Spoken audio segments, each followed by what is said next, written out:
આગળના વિડીયોમાં મેં એક વાત શેર કરી હતી કે સોનું, ચાંદી, તાંબુ અને લોઢું, જરીત પાણી, બરાબર. તો આનું શું મહત્વ છે અને પાણીને કેમ બનાવવું જોઈએ, શા માટે બનાવવું જોઈએ?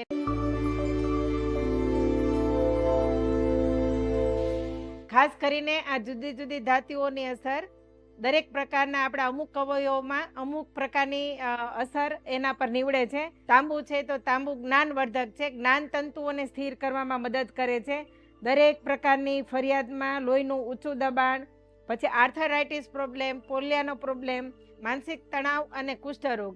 કુષ્ઠરોગ એટલે જેમાં વ્યક્તિઓને સફેદ ડાઘા પડી રહ્યા છે, કાળા ડાઘા પડી રહ્યા છે, આ બધા જ તકલીફની અંદર તાંબુ જે ધાતુ છે ખૂબ જ ઉપયોગી નીવડે છે. એવી રીતના ચાંદી, તો ચાંદી હંમેશા શરીરની ગરમીને ઓછી કરે છે, પાચન શક્તિ વધારે છે, મૂત્રની સાથે સંકળાયેલા અવયવોની અંદર ખૂબ જ મહત્વનો ભાગ ભજવે છે.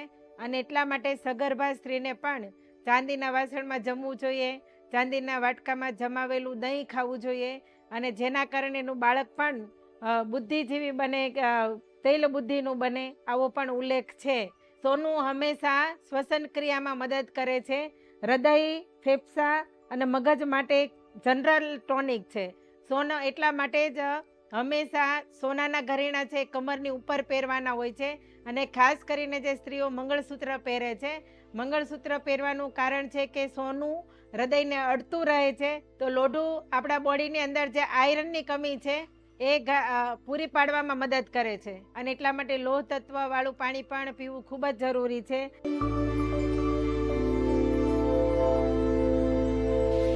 4 ગ્લાસ પાણી ગરમ મૂકવાનું અને એની અંદર 50 થી 60 ગ્રામ જેટલું શુદ્ધ તાંબુ લઈ અને તેમાં નાખવાનું છે.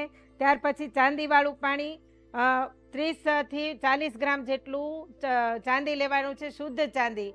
એમાં દાગીનાનો ઉપયોગ કરવાનો નથી, કેમ કે દાગીનાની અંદર શુદ્ધ ચાંદી આવતું નથી. એટલા માટે નાનો એવો શુદ્ધ ચાંદીનો ટુકડો લઈ અને આપણે ચાંદીવાળું પાણી બનાવી શકાય.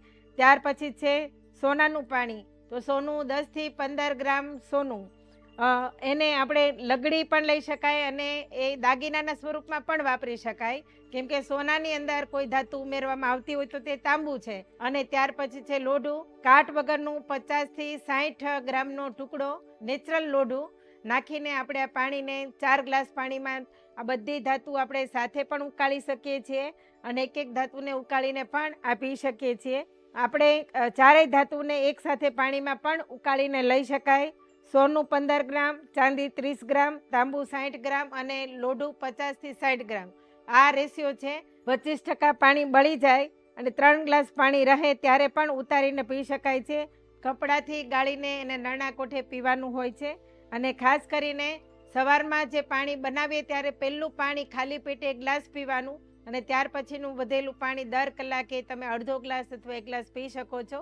આ જે માહિતી મેં તમને આપી એમાં ઘણી બધી વખત વધારે એવા શારીરિક રોગો હોય છે કે જેનો ગંભીર અવસ્થામાં હોય છે, તો એવા લોકોએ તમારા ડૉક્ટરોની સલાહ સિવાય ન લેવું, અથવા તમે પોતે કોઈ જાતની જાણકારી જાણો છો તો લેવું, અથવા તો તમારે હેલ્પલાઇન ઉપર મારો નંબર આવી રહ્યો છે, એ નંબર ઉપર સલાહ સૂચન લઈ અને પછી તમે આ પાણીનો ઉપયોગ કરી શકો છો. હું જે પણ તમને અત્યારે વિડીયો દ્વારા કહી રહી છું એ મારો પોતાનો અનુભવ છે અને હું મારા દર્દીઓ ઉપર અને મારી સાથે જે જોડાયેલા વ્યક્તિઓ છે જે પોતાનું સ્વાસ્થ્ય સારું કરવા માટે આવી રહ્યા છે એમની સાથે કરેલા પ્રયોગના અનુભવ અનુસાર તમને કહી રહી છું. અને એના માટે તમે પણ ઘણા બધા લોકો મને સપોર્ટ આપી રહ્યા છો, એના માટે તમને બધાને ખૂબ ખૂબ ધન્યવાદ.